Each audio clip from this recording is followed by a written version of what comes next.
Hi, my name is Carmela Del Mundo from BSE3, and I am here to answer some questions about our subject, language programs and policies in multilingual societies. Question number 1.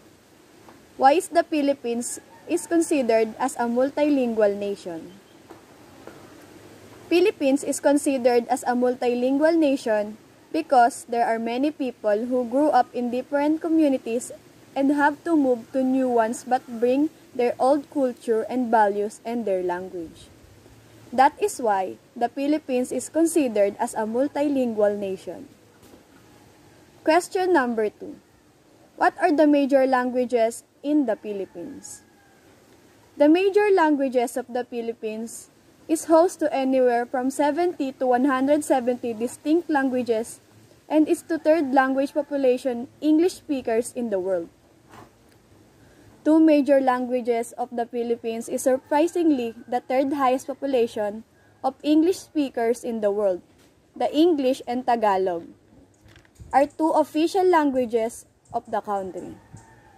All government business is conducted in these two languages. That barely scratches the surface of this deep well of linguistics. Depending on how you categorize, the Philippines is home to anywhere from 70 to 170 distinct languages. And that doesn't even count Taglish, the unofficial melding of Tagalog and English. You'll encounter over that country in the United States where a sizable Filipino population resides. What's interesting about the language in the Philippines is that there is a large amount of sharing between them all. Words and even phrases appear in different languages that have leaked over to each other.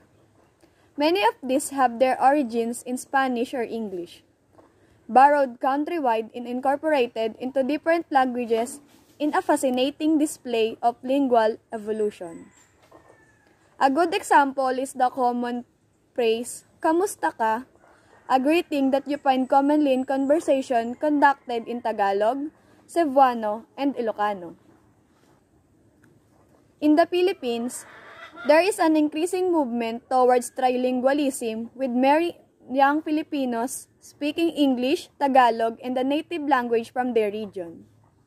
The older generation still speak primarily Tagalog or another regional languages, so this is a real generation gap in the country as the population moves forward into the future.